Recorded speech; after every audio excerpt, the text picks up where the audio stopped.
तो भगवान यहाँ कह रहे हैं प्राचेत स महाभाग संसिद्ध तपसा भवान यश्रद्धया मत्परया मयि भावम परम गतः। तो भगवान यहाँ ये कह रहे हैं कि तुम्हारी तपस्या पूर्ण हुई, क्योंकि जो दक्ष प्रजापति थे वो तपस्या कर रहे थे, और ये उनके दूसरे जन्म की बातचीत है। पहला जन्म उनका हुआ था, वो ब्रह्मा के पुत्र बने थे, और तब उन्होंने शिव जी के प्रति अपराध किया था, तो उनकी गर्दन काटी गई, और उनका जो गला था उनको बकरे का जो है सिर लगाया गया।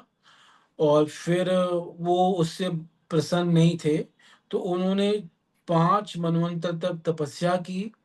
उसके बाद छठे मनवंतर में उन्होंने अपना शरीर छोड़ दिया, और अगले जन्म में वो प्रचेताओं के पुत्र बने।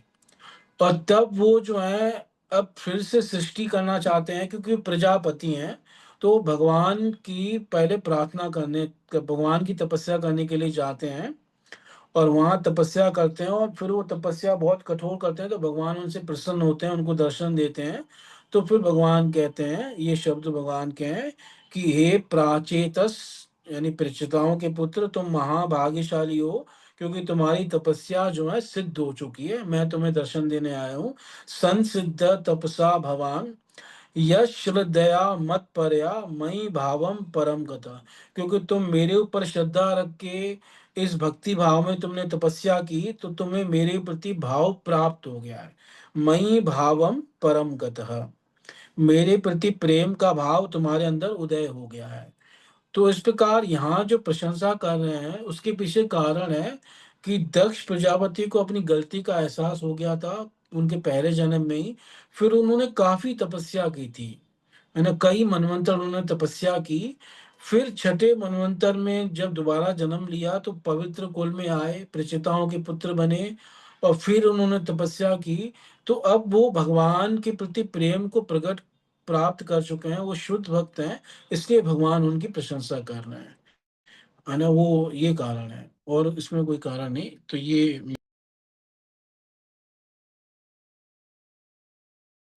तो ये जो वो तपस्या कर रहे हैं ताकि उनको वो बोन मिल पाए एक मिनट, प्रोक्रिएशन बस का। में प्रभु शायद डिस्कनेक्ट हो गए।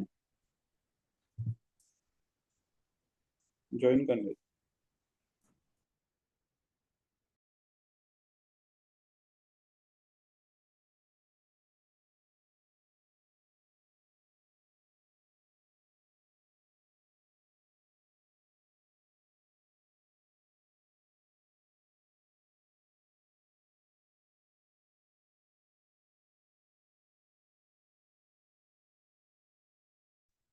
सॉरी, मैं वो बाहर चला गया था मीटिंग से। हरे जी कृष्णा। प्रभु। हाँ, तो इस प्रकार से भगवान तब उनके साथ ऐसा कह रहे हैं। तो वो एक्चुअल में वो दक्ष प्रजापति, अगर देखा जाए पिछले जन्म में भी वो भगवान के भक्त तो थे, पर हाँ उनका शिव जी से द्वेष था, ये एक अलग चीज थी। पर वो भगवान के भक्त थे, विष्णु से उन्होंने कभी द्वेष नहीं किया। एक्चुअल में कई बार क्या होता है कि एक ही भगवान के भक्त आपस में भक्तों का कई बार द्वेष हो जाता है, पर इससे ये सिद्ध नहीं होता कि वो भगवान के भक्त नहीं है। कई बार आपस में भक्तों की नहीं बनती, क्योंकि स्वभाव अलग अलग होते हैं इसमें भी, तो कई बार नहीं बनती, वो अलग चीज है। पर इससे ये नहीं होता कि वो भगवान के भक्त नहीं है। तो दक्ष प्रजापति पहले भी भक्त थे, और जो उन्होंने एक महान वैष्णव का अपराध किया तो उनका दंड भी उनको मिल गया। तो अब इस जन्म में वो शुद्ध भक्त हैं, तो भगवान उनकी वही प्रशंसा कर रहे हैं, तो उसमें कोई गलत चीज तो नहीं है। बाकी आप बताइए। तो प्रभु जी एक्चुअली यहाँ पे भी वो तपस्या कर रहे हैं हम्म। फल की इच्छा रखते हुए, राइट? हाँ कि बिल्कुल। उनको, और बाद में भी हम देखते हैं एपिसोड नारद मुनि के साथ उनका तो वो जो हम्म। स्वभाव या इम्प्रेशन है वो हम्म। तो कंटिन्यू इस बर्थ में भी हो रहा है। हाँ। तो हम्म। मतलब अभी वो प्यूरिफाइड स्टेट में नहीं है। अच्छा, एक्चुअल में इसका उत्तर यह है कि देखो, जैसे एक ही कई बार गुरु के शिष्य होते हैं दो, अब उनका दोनों का गुरु से तो प्रेम है, पर आपस में कई बार वो प्रेम नहीं रख पाते। आपस में कई बार कुछ ऐसे इश्यू आ जाते हैं बीच में कि एक दूसरे को पसंद नहीं करते। तो पर इसमें अब हो सकता है किसी एक की गलती हो, दूसरे की गलती ना हो, या दोनों की गलती हो सकती है, जो भी हो, पर इसमें ये तो नहीं कहा जा सकता ना कि दोनों जो है गुरु से भी प्रेम नहीं करते। कहने का भाव ये है, ये मतलब मेरे कहने का भाव है। अच्छा, हाँ, मैंने उस हम्म, एंगल से उसको। एक मिनट, आवाज आ रही है मेरी?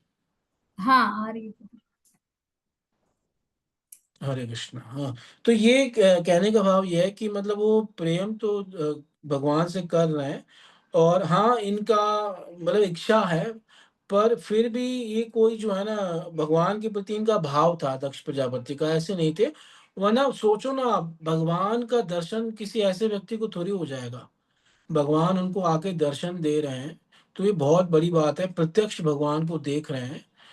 पर फिर उन्होंने फिर भी नारद जी को श्राप दिया किसी कारणवश, पर उनका फिर भी भगवान के प्रति भाव तो था, भगवान के भक्त थे वो, ऐसे नहीं।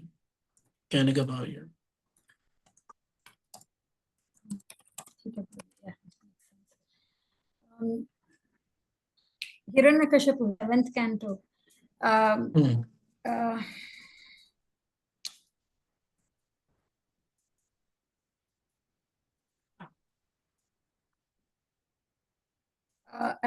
मैंने ये वर्स खोलती हूँ। 7.2.6. ओके। हम्म, इसमें एक्चुअली हिरण्यकशिपु की पर्सनालिटी एक्चुअली मुझे 2-3 क्वेश्चंस है, शायद मैं मिक्स करके बता देती हूँ, शायद आप ऑलरेडी आंसर कर दोगे एक क्वेश्चन में।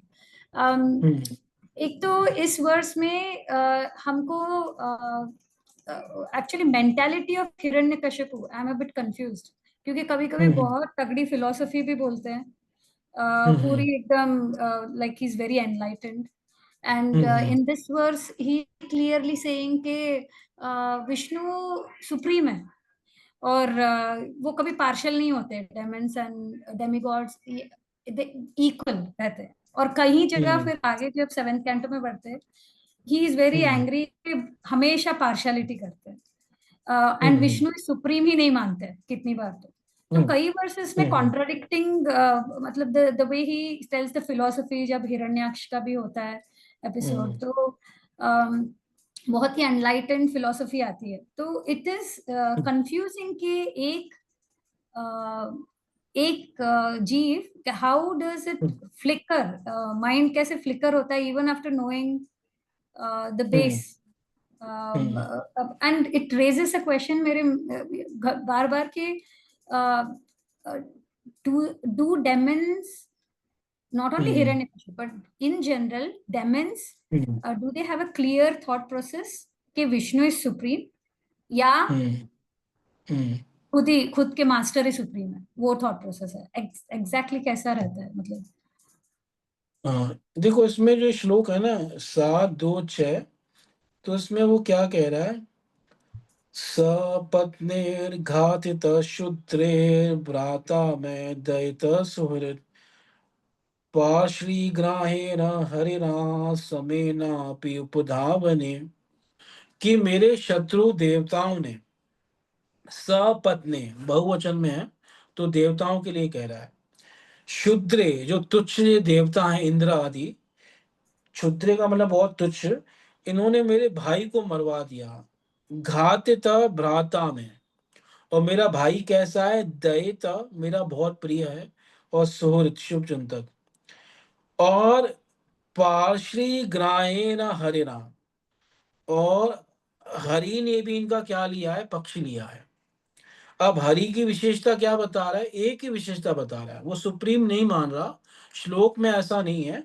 वो क्या कह रहा है, समेना, यद्यपि हरि सबके प्रति समान है, फिर भी उपधावन, अपि उपधावने, मतलब देवताओं ने इनकी पूजा की, इनके पास आए, अनुनय विनय किया, इनसे प्रार्थना की, तो उसने पक्ष ग्रहण करके, सम होकर भी पक्ष ग्रहण करके मेरे भाई को क्या कर दिया, उसने मार दिया। तो यहाँ पे देखो, हिरण्यकश्यप को ना भगवान को सुप्रीम नहीं मानता था, सुप्रीम वो ब्रह्मा को मानता था। बाकी हाँ, विष्णु को ये मान रहा है कि वो सम है। विष्णु देवताओं और असुरों के बीच में सम रहते हैं, किसी का पक्ष नहीं लेते, इतना उसे क्लियर किया है। वो इसलिए कह रहा है समय ना भी, सम होकर भी वो ऐसा कर रहा है। तो उसका कारण क्या है, तो उसका कारण वो अगले श्लोक में बता रहा है खुद हिरण्यकश्यप। वो क्या कह रहा है, तस्य त्यक्त स्वभावस्य, इस समय विष्णु ने अपना स्वभाव छोड़ दिया है। और कौन सा स्वभाव छोड़ दिया है, समता का स्वभाव छोड़ दिया है। और वो जो है मायावी रूप धारण करता है, कभी सूकर बन जाता है, कभी कुछ बन जाता है। और वो बच्चे के समान हो गया है, अस्थिर।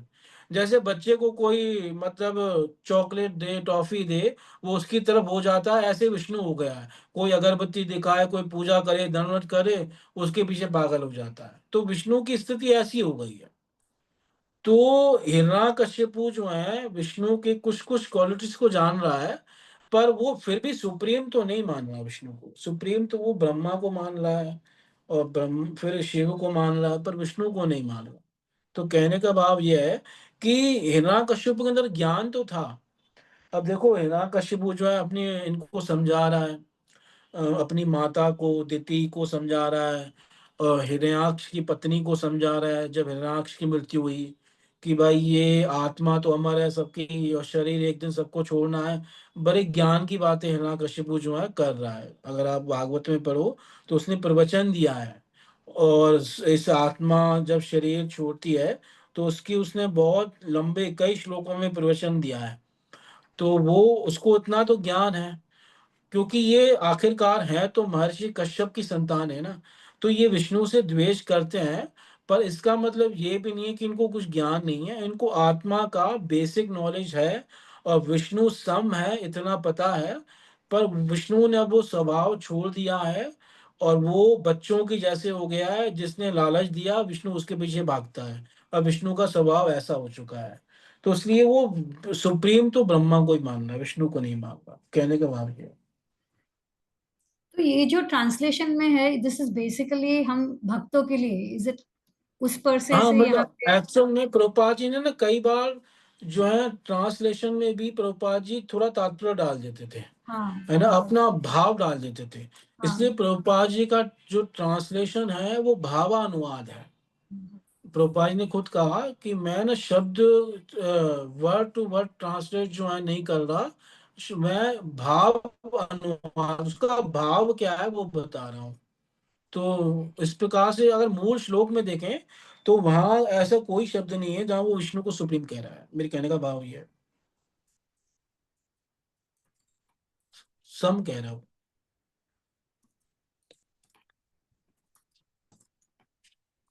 एक मिनट प्रभु जी, I am making notes, just give me one second. कोई दिक्कत नहीं।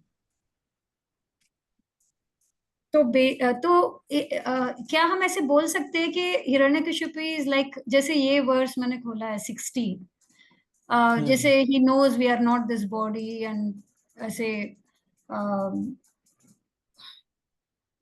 Only it is in ignorance we think कि हमारे में बॉडीली डिस्टिंक्शंस है, वरना हमारा कुछ। हाँ, तो इतना ज्ञान है। तो ये it's like, is it in the level of, जैसे एक ज्ञान योगी का रहता है, ज्ञान है लेकिन कौन मतलब सुप्रीम है वो नहीं पता। नहीं, इसमें इसका उत्तर यह है कि हिरण्यकश्यप को आत्मा का ज्ञान है, इसमें कोई डाउट नहीं है, वो आत्मा के बारे में समझा रहा है। पर उसके बाद भी हिरण्यकश्यपु अपनी इंद्रियों का ऐसा दास बन चुका है कि वो मतलब इंद्रियों ने उसको अपना गुलाम बना दिया है। और यही बात प्रहलाद जी ने कही हिरण्यकश्यपु को। प्रहलाद जी ने कहा, हिरण्यकश्यपु ने कहा कि मैंने 10 दिशाएं जीत ली हैं। अपनी जब वो बारे में बता रहा था प्रहलाद को, तो कह रहा था मैंने 10 दिशाओं को जीत लिया है, और मेरे सामने देवता भी कांपते हैं, वो कोई बोल नहीं पाता, और तू निर्भय होकर मेरे सामने बोल रहा है, तुझे किसका है वो है। तो प्रहलाद जी ने क्या उत्तर दिया कि पिताजी, आपने 10 दिशाएं तो जीत ली हैं, पर अपनी इंद्रियों को आप नहीं जीत पाए, आप इंद्रियों के दास हो अभी भी। तो उसकी भोगों में बहुत ज्यादा प्रवृत्ति थी, इंद्रियों का दास था, उसने अपने मन को नहीं जीता था, तो इसलिए उसे आत्मा का ज्ञान तो था, पर उसे भगवान का कोई ज्यादा ज्ञान नहीं था। और इसलिए किसी जीव जीव का जब उद्धार होता है ना, तो आत्मा के ज्ञान से नहीं होता, वो भगवत ज्ञान से होता है। इवन भगवान ने भी गीता में आत्मा का ज्ञान दिया, पर आत्मा के ज्ञान से किसी का उद्धार नहीं होगा। उसी किसी का भी उद्धार या वास्तविक ज्ञानी उसी को माना जाएगा जब से भगवान का ज्ञान होगा। तो भगवान ने फिर अपना ज्ञान देना प्रारंभ किया, और 7वें अध्याय में अपना ज्ञान दे रहे हैं भगवान, इसलिए उसका चैप्टर का नाम प्रभुपाद ने रखा है भगवत ज्ञान। तो इन 7 से लेकर 12 6 अध्यायों में भगवान ने अपने बारे में बताया। तो आत्मज्ञान से ज्यादा श्रेष्ठ है भगवत ज्ञान। आत्मज्ञान का मतलब तो ये हुआ कि आप भगवान की एक शक्ति को जान रहे हो, पर उसको जानने से उद्धार नहीं होगा। भगवान मिलेंगे जब कोई भगवान को जानेगा, तो इसलिए भगवत ज्ञान आवश्यक है। तो वो हिरण्यकशिपु के पास नहीं था। हाँ, हिरण्यकशिपु के पास बेसिक आत्मा का ज्ञान था, पर उस आत्मा के ज्ञान में इतनी शक्ति नहीं थी कि वो हिरण्यकशिपु सारी इंद्रियों के विषयों से छोड़ सके और शुद्ध बन सके। ऐसा नहीं था, वो था फिर भी इंद्रियों का दास। वो हमेशा पता है शराब पी रहता था, और बड़ी दुर्गंध आती रहती थी उसके पास से। आई थिंक देसी दारू पीता होगा, है ना, देसी दारू में बहुत बदबू आती है। तो उस प्रकार से है ना, बहुत बदबू आती रहती थी। तो उस प्रकार से वो उसकी आंखें हमेशा नशे में धुत रहती थी, भागवत में लिखा है सब बातें। तो इस प्रकार से वो इंद्रियों का जो था दास। प्रभु जी सॉरी, एक हाँ सॉरी निकिता माता, वन फॉलो अप क्वेश्चन। इसका मतलब है कि उनका बेसिक थियरिटिकल नॉलेज ऑफ आत्मा, but we cannot call him like jnana yogi or true jnani who will see the entire world with equal हाँ, vision. नहीं नहीं, ऐसा कर हाँ, ऐसे सकते हैं? कैसे, ऐसा ज्ञान ही नहीं था वो। उसे Yes, सिर्फ yes, बेसिक आत्मा का ज्ञान था। वो भी yes. कह सकते हैं कि मतलब उसके उसको अनुभव नहीं था, बेसिक नॉलेज थी उसे बस। इस शास्त्र हिसाब से का है अपने, कुछ, but realization नहीं है ऐसा। हाँ, इस प्रकार से कह सकते हैं। ऐसे जैसे रावण को भी था ज्ञान। रावण के बारे में भी कहा जाता है वो चारों वेदों का ज्ञाता था। इवन रावण ने चारों वेदों के ऊपर भाष्य भी लिखा है, और वो भाष्य आपको आज भी मिल जाएगा। अगर आप पढ़ना चाहता है कोई, तो रावण का भाष्य मिलता है। तो अब कोई कहे कि फिर रावण भी बहुत बड़ा ज्ञानी था, सिद्ध था, ज्ञानी था, पर उसके बाद भी वो अपनी इंद्रियों का दास था। वो रावण भी बहुत भोगी था। रावण के बारे में लिखा है वाल्मीकि जी ने कि जितनी योनियां हैं उतने रूप धारण करके, यानी हर योनि में उसने भोग किया है कि शायद इस योनि में ज्यादा आनंद आता हो, ज्यादा मजा आता हो। तो उससे सोचो वो कितना कामी व्यक्ति था रावण। जब हनुमान जी गए थे ना, तो हनुमान जी देखकर हैरान हो गए थे। वो कई सारी ऐसे स्त्रियां पड़ी हुई हैं रात में रावण के अंतपुर में, उन्हें कोई वस्त्रों की सुदबुद नहीं है, कोई किसी ने वस्त्र सही ढंग से उसके शरीर के ऊपर नहीं है। तो हनुमान जी ने सब दृश्य देखे हैं सब, पर हनुमान जी थोड़े से भी विचलित नहीं हुए। इन सब दृश्यों को देखकर उनका मन थोड़ा भी विचलित नहीं हुआ, क्योंकि वो भगवान के शुद्ध भक्त थे। पर उन्होंने दृश्य सब देखे थे अपनी आंखों से। तो रावण भी ऐसे बहुत बड़ा भोगी था, पर वैसे देखा जाए तो उसने वेदों का भाष्य किया हुआ है। थैंक यू प्रभु जी। हरे कृष्ण प्रभु जी। प्रभु जी। तो डेमन्स का जस्ट कंक्लूडिंग, तो डेमन्स की सोच is Vishnu is just another demigod, क्या हम ऐसे बोल सकते हैं? हाँ, बस वो विष्णु को यही मानते हैं कि इनका स्थान ब्रह्मा आदि से नीचे का है। नीचे का है, हाँ। हाँ, अब इसका भी प्रमाण मैं आपको दूं, अगर इसमें भागवत में ही प्रमाण है जहाँ विष्णु कहता है कि, वो श्लोक ढूंढना पड़ेगा, यहाँ पर है 7वें स्कंद में। तो वो कहता है कि हिरण्यकशिपु कहता है कि ये वैकुंठ आदि लोग क्या है, यहाँ से तो फिर आना पड़ता है, ये नाशवान लोग हैं, असली लोग तो ब्रह्मा का लोग है। तो इनकी ऐसी सोच थी। तो ऐसे मतलब है श्लोक, तो समय पता नहीं कहाँ ढूंढना पड़ेगा। पर कहने का भाव है ये बात, वो विष्णु को नीचे मानता था, ब्रह्मा को ऊपर मानता था, ये उसके बात। ठीक है। नेक्स्ट श्लोक का जो मेरा क्वेश्चन था 7.14.14, ये थोड़ा टेक्निकल है, just so that I understand इसका मतलब क्या है। 7:14। 14 ओके। इसमें ट्रांसलेशन में है, an intelligent person should be satisfied with eating prasad, food offer to the Lord, और with performing 5 different kinds of yajna. ये किस टाइप ऑफ यज्ञ, मतलब इसका मतलब क्या है 5 डिफरेंट काइंड ऑफ यज्ञ, पंचशुना। हाँ ओके, इसका बताया गया है शास्त्रों में 5 यज्ञ बताए गए हैं। एक मिनट में आपको उसका वो देता हूँ, रेफरेंस भी देता हूँ।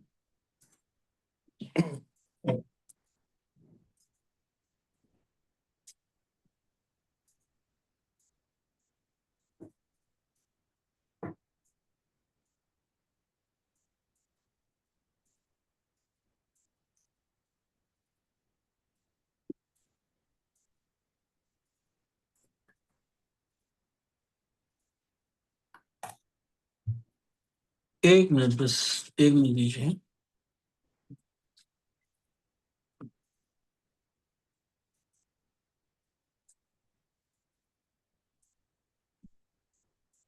हाँ तो ये ना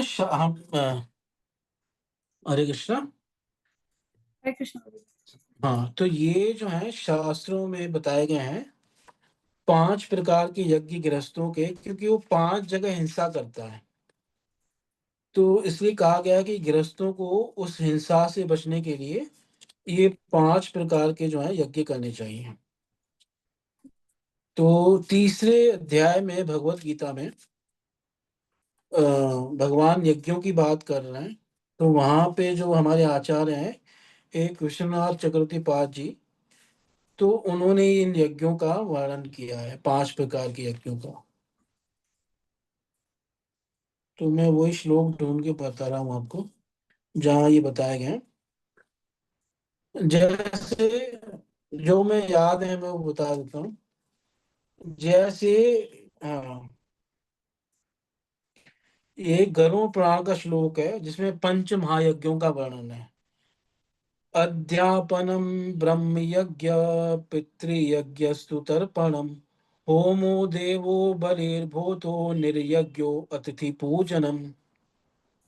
इसमें कहा गया है सबसे पहले जो है अध्ययन करना, ये अध्ययन करना और अध्ययन करवाना, ये भी एक यज्ञ है, इसको ब्रह्म यज्ञ कहते हैं। यानी गृहस्थों को ये 5 यज्ञ करने चाहिए। अध्यापनम ब्रह्म यज्ञ, कि गृहस्थ जो है उनके ऊपर कई कर्जे होते हैं, ऋण होते हैं, तो इसलिए उनको जो है अध्ययन करना और अध्ययन करवाना, तो ये जो है ब्रह्म यज्ञ है। और दूसरा यज्ञ है तर्पण करना, पितरों को जल आदि का तर्पण करना, ये पितृ यज्ञ है। और तीसरा देवताओं के लिए जो यज्ञ आदि किया जाता है उसको होम कहते हैं, होम मतलब देव यज्ञ। और चौथा जो प्राणी है उनको कुछ उपहार देना, बलि देना, ये जो है भूत यज्ञ कहा जाता है। जैसे मान लो कोई किसी गाय को किसी ने रोटी दे दी, पक्षियों को दाना डाल दिया, कोई भी ऐसा कार्य कर दिया जिसमें किसी प्राणी को हम कुछ पहुंचा रहे हैं, तो उसको जो है भूत यज्ञ कहते हैं। और 5वां यज्ञ है अतिथियों का सत्कार करना, ये नर यज्ञ है। निर यज्ञ तो अतिथि पूजनम, जब अतिथि घर में आए तो उसका स्वागत करें, पूजन करें, तो ये भी एक यज्ञ है, इसको निर यज्ञ कहते हैं। तो ये 5 यज्ञ सब किसी को करने चाहिए, मतलब विशेष तौर पे गृहस्थों को करने चाहिए, क्योंकि वो 5 प्रकार के पाप करते हैं। और पाप कौन से करते हैं, तो उसका बताया गया है कंडनी पेषणी चुल्ली उदकम बीच माजनी, पंचसूना गृहस्थस्य ताभि स्वर्गम न विंदति। ये गृहस्थ 5 पाप करता है इसलिए वो स्वर्ग नहीं जा सकता। तो 5 कार्य क्या है, कंडनी, कंडनी का मतलब गृहस्थ जो है चक्की पीसते हैं। अब आप कहोगे हम तो चक्की नहीं पीसते, हम तो पिसा पिसाया आटा ले आते हैं, है ना। तो पहले जो लोग है ना चक्की वगैरह पीसते थे, तो ये पाप लगता है।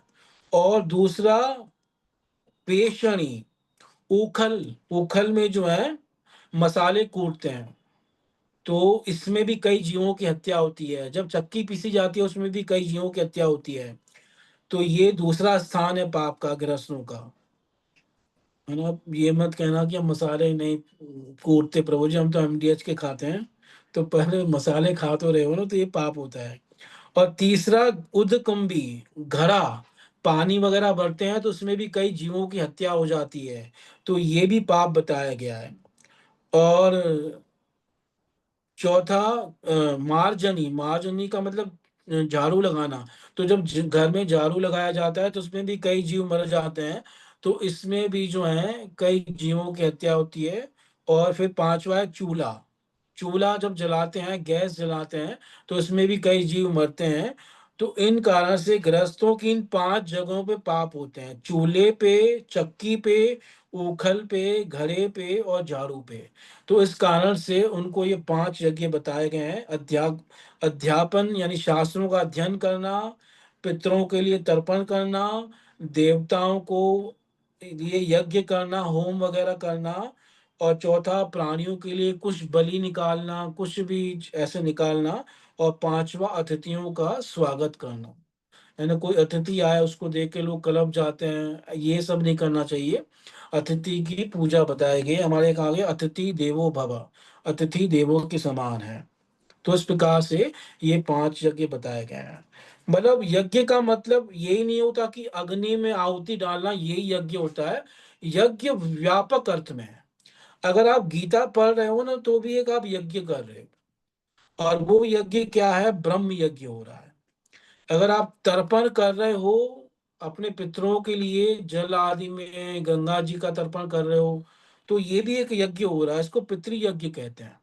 अगर आप किसी जीव के लिए कुछ निकाल रहे हो तो वो भी एक यज्ञ है, इसको भूत यज्ञ कहते हैं। अगर आप अतिथियों का वेलकम कर रहे हो, अपने घर में स्वागत कर रहे हो, तो वो भी एक यज्ञ है, उसको निर्यज्ञ कहते हैं।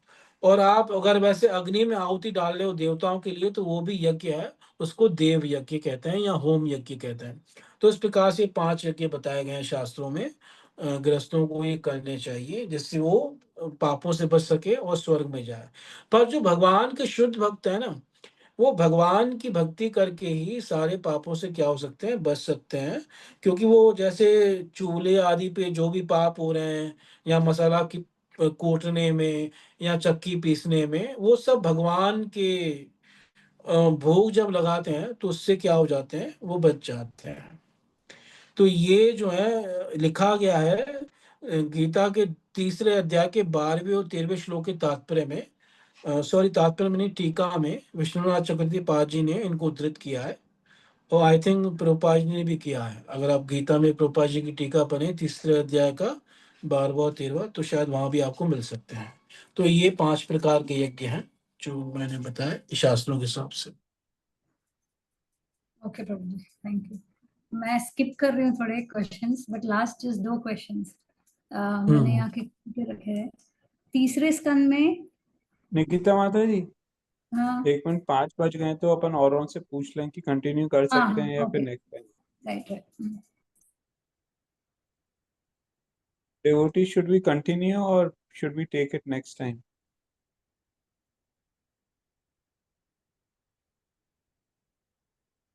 Hare Krishna, Harshad I'm Prabhu, fine. Rajesh. I'm fine, Prabhuji. I'm fine with either. Yeah, no problems. I can also stay, Prabhuji. Okay, so we should continue then. huh? पूछिए माता जी। Yeah, I'll just wrap it up in 2 more. 3.15.3 जो ये time है, it also impacts Brahma ji, जो काल है। तो इसमें डेमिगॉड्स ग्लोरीफाई कर रहे हैं ब्रह्मा जी को कि time factor does not impact Brahma ji. अच्छा, तो is it okay because Brahma ji का लाइफ स्पैन बहुत लंबा है उस एंगल से, या कैसे इसको हमें इंटरप्रेट करना चाहिए? हाँ, मैं श्लोक पढ़ देता हूँ। देवा ऊचु तम एतद्विभोवेत्थ संविघ्नाय द्वयं वृषम् न व्यक्तम भगवता कालेन अस्पष्ट वर्तमना। देवताओं ने कहा कि हे भगवान, काल आपकी शक्ति को कुंठित नहीं कर सकता, इसलिए आपसे कोई बात छिपी नहीं है। आप इस अंधकार के विषय में भी जानते ही होंगे, हम इससे बड़े भयभीत हैं, आप इसके बारे में बताइए। तो जो वो तपस्या कर रहे थे, हिरण्यकश्यपु, हिरण्याक्ष, तो उनकी तपस्या से जो तेज निकला, आई थिंक उसके बारे में वो पूछ रहे हैं। नहीं सॉरी, जो गर्भ में थे तो उस तेज के बारे में पूछ रहे थे। ये अंधकार के बारे में पूछ रहे थे कि अंधकार किस चीज का है। तो यहाँ पे कहने का मतलब ये है कि काल जो है कई मामलों में ब्रह्मा की बुद्धि को कुंठित नहीं कर सकता, पर काल का कोई प्रभाव ब्रह्मा के ऊपर नहीं है, ऐसा नहीं है। ब्रह्मा भी काल के अधीन है, और काल के अधीन होकर उनको एक दिन अपना शरीर भी छोड़ना पड़ेगा। और काल के अधीन वो सृष्टि करते हैं, काल के अधीन वो जब प्रलय का समय आता है वो सो जाते हैं, और जब फिर सृष्टि का समय होता है वो जग जाते हैं। तो ब्रह्मा जी भी काल के अधीन है, पर कुछ मामलों में ब्रह्मा जी को दूसरों से ज्यादा ज्ञान है। कई मामलों में जो देवता जिस बात को नहीं जानते, देवता जिसमें संदेह है, तो वहां पे यानी देवता जिस मामले में काल की बुद्धि को काल जिस मामले में देवताओं की बुद्धि को हर रहा है, उस मामले में काल ब्रह्मा की बुद्धि को नहीं हर पा रहा। तो ये कहने का भाव है। बाकी काल का बिल्कुल प्रभाव नहीं है ब्रह्मा जी के ऊपर, ऐसा भी नहीं है। काल के प्रभाव में ब्रह्मा जी भी हैं, क्योंकि काल के प्रभाव में सभी कोई है। भगवान को छोड़ करके बाकी जितने देवी देवता हैं सब काल के अधीन है, और ये सृष्टि ही खुद काल के अधीन है। काल से ही, समय से ही सृष्टि होती है, समय से ही प्रलय होता है ना। और फिर जितने समय तक का प्रलय है उतने समय तक कोई सृष्टि नहीं कर सकता। फिर जब काल आएगा तब दोबारा सृष्टि होगी, तब ब्रह्मा जगेंगे। तो ब्रह्मा जी के कार्य देखा जाए तो काल के अधीन है, पर कई मामलों में जो डेली का रूटीन है या कई ऐसे तत्व हैं जहाँ काल दूसरों की बुद्धि तो कुंठित कर सकता है, पर ब्रह्मा की नहीं कर सकता, क्योंकि ब्रह्मा की आयु बड़ी लंबी है। तो उन्हें एक कल्प का ज्ञान तो रहता है, और कई ऐसी गोपनीय वस्तुओं का ज्ञान रहता है जो किसी और को न पता हो। तो ये यहाँ पे है भाव कहने का। बाकी सभी मामलों में ब्रह्मा जी की बुद्धि काल कुंठित नहीं कर सकता, ऐसा नहीं कह रहे श्लोक में। कुछ मामलों में काल नहीं कर सकता और कुछ मामलों में कर सकता है, ये भाव है। एंड लास्ट क्वेश्चन प्रभु जी के, इस पर्पट में बेसिकली, नहीं मैंने गलत खोला है, 3.5 और मैंने गलत लिखा है मेरे में। हाँ करेक्ट है। So I will not ask the question, maybe मैं सुपरफिशियली पूछती हूँ कि योग माया और महामाया, ये दोनों चीज हम जितना मतलब अवेयरनेस है मुझे, Yogamaya is more devotees covered रहते हैं, Mahamaya is more into material. लेकिन जब हम ये cosmic energy is covered by Yogamaya, the creation of cosmic world is done by his Yogamaya energy. तो इन दोनों के रोल्स थोड़ा सा प्रभु जी आप इन ये दोनों महामाया और योग माया, इसके बारे में प्लीज आप थोड़ा सा बताइए ना, क्लैरिफिकेशन। ओके। तो शास्त्र में बताया गया है, जैसे चैतन्य महाप्रभु कह रहे हैं और कृष्णदास कविराज गोस्वामी लिख रहे हैं चैतन्य चरितामृत में, कृष्णेर अनंत शक्ति ताते तीन प्रधान। कृष्ण की अनंत शक्तियां, उसमें तीन मेन है। वो तीन शक्तियां कौन सी हैं? जीव शक्ति, माया शक्ति, अंतरंगा नाम। एक जीव शक्ति है, यानी कि वो हम सब लोग हैं, और एक माया शक्ति है जिससे भगवान ये संसार बनाते हैं, और एक अंतरंगा शक्ति है जिससे भगवान, जो भगवान की लीलाओं में और भगवान के धाम में कार्य करती है। तो जो अंतरंगा शक्ति है जो भगवान के भीतर रहती है, उसी के कई नाम है। तो उसका एक नाम है स्वरूप शक्ति, उसका एक नाम है अंतरंगा शक्ति, उसका एक नाम है चित शक्ति, उसका एक नाम है योग माया। वही योग माया है। और जो बाहरी संसार में रहती है, जिसको बाहर की सृष्टि से कार्य है, जो भौतिक संसार बनाती है, अनंत कोटि ब्रह्मांडों को बनाती है, उसको, उसके भी कई नाम है। उसका नाम है बहिरंगा शक्ति, उसको कहते हैं माया शक्ति, उसको कहते हैं क्षेत्र क्षेत्र शक्ति, वो सब इसके नाम है। और जीव जो है उसके भी कई सारे नाम है, जीव शक्ति, तटस्था शक्ति, है ना, या क्षेत्रज्ञ शक्ति, ये सब जीव के नाम है। तो योग माया भगवान की एक शक्ति है जो भगवान की लीलाओं में भगवान को कैसे कैसे एक्ट करना है ये तय करती है। कहाँ भगवान को भूलना है कि वो भगवान है, वो भगवान को भुला देती है। कहाँ भक्तों को भी भूलना है कि ये भगवान है, ये सब कार्य योग माया करती है। और कैसे भगवान के वैकुंठ आदि लोगों का जो है वहां पे कैसे लीला चलेगी, या जब भगवान अवतार लेंगे वो कैसे कार्य करेंगे, ये सब तय करना योग माया का कार्य है। इवन योग माया को भगवान ने इतनी छूट दे रखी है कि कहीं उन्हें बुलाना है कि वो भगवान है तो योग माया बुला देती है, और कृष्ण भूल जाते हैं कि मैं भगवान हूँ। और कई बार भक्तों को बुला देती है, जैसे यशोदा माता, नंद महाराज सारा ऐश्वर्य देख रहे हैं कृष्ण का, यशोदा माता देख रही है कि कृष्ण के मुख में पूरा ब्रह्मांड नजर आ रहा है, तो वो अब उनको भगवान क्यों नहीं मान रही, क्योंकि योग माया ने बुला दिया कि ये भगवान है, फिर वो अपना पुत्र ही मान रही है। तो इस प्रकार से भगवान की लीलाओं में जो सहायता करती है भगवान की, तो उसको कहते हैं योग माया। और जो भारी संसार आदि की रचना करती है, जिसका भगवान की लीलाओं से कोई मतलब नहीं है, उसको कहते हैं महामाया। तो जो भगवान की अपनी निज शक्ति है, जिससे भगवान की सारी शक्तियां प्रकट हुई हैं, रोहिणी, सॉरी, रुक्मणी आदि, ये सब योग माया का ही विस्तार है, ये सब योग माया ही है। तो कहने का भाव, योग माया भगवान की अंतरंगा शक्ति है जो भगवान की लीलाओं में भगवान के स्वरूप में है, स्वरूप से बाहर कभी नहीं जाती, ये उसका कार्य है। और माया, महामाया हमेशा स्वरूप से बाहर रहती है, वो कभी स्वरूप में नहीं आ सकती, इसलिए उसको बहिरंगा कहते हैं।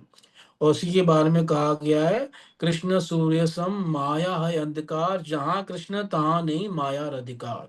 कि कृष्ण सूर्य के समान है, माया अंधकार के समान है, और जहां कृष्ण है वहां माया का कोई अधिकार नहीं है। तो माया का मतलब भौतिक एनर्जी, और योग माया का मतलब आध्यात्मिक एनर्जी, आध्यात्मिक शक्ति, ये अंतर है। और ये जीव शक्ति ये शक्ति हम लोग हैं, हम लोग है ना, अच्छा। दोनों में, दोनों के अधीन हो जाते हैं। हम कभी माया के अधीन होते हैं, कभी योग माया के अधीन होते हैं। तो हम स्वतंत्र नहीं रह सकते, हमारी में ऐसी खासियत है, हम इतने छोटे हैं ना, यहाँ तो हमें इसका आश्रय लेना पड़ेगा, यहाँ इसका आश्रय लेना पड़ेगा। अभी हमने माया का आश्रय लिया हुआ है, इसलिए हमें माया का शरीर मिला हुआ है, ये भौतिक शरीर है, अग्नि जल वायु आकाश पृथ्वी से बना। जब हम भगवान के धाम में जाएंगे भक्ति वगैरह करके, तब हम योग माया का आश्रय लेंगे, तब हमारा शरीर योग माया से बनेगा, जो सच्चिदानंद विग्रह होगा, दिव्य होगा, अलौकिक होगा, चिन्मय होगा, प्राकृत होगा, इस प्रकार से होगा। तो हम किसी के आश्रय में रहेंगे हमेशा, या तो योग माया के या महामाया, हम स्वतंत्र नहीं रह सकते, ये जीव की विशेषता है। Thank you, thanks a lot. ठीक है, हरे कृष्णा। प्रभु जी, जस्ट फॉलो अप क्वेश्चन, इसका मतलब है कि जब भगवान अवतार और अवतारी जैसे आता है, सो वो उनका अंतरंग शक्ति से आता है। हाँ बिल्कुल, इसे भगवान ने ओके, कहा सो ना गीता भगवत में गीता में चौथा। पता है। हाँ, हम्म। आत्मा माया भी अंतरंग शक्ति है ना प्रभु जी? हाँ बिल्कुल बिल्कुल, आत्मा अंतरंगा शक्ति है, चौथे अध्याय का छठा श्लोक। हरे कृष्ण प्रभु, थैंक यू। भगवान जब भी अवतार लेंगे अपनी अंतरंगा शक्ति मिलेंगे, सृजामी आत्म माया, है ना, इस प्रकार से भगवान ने कहा।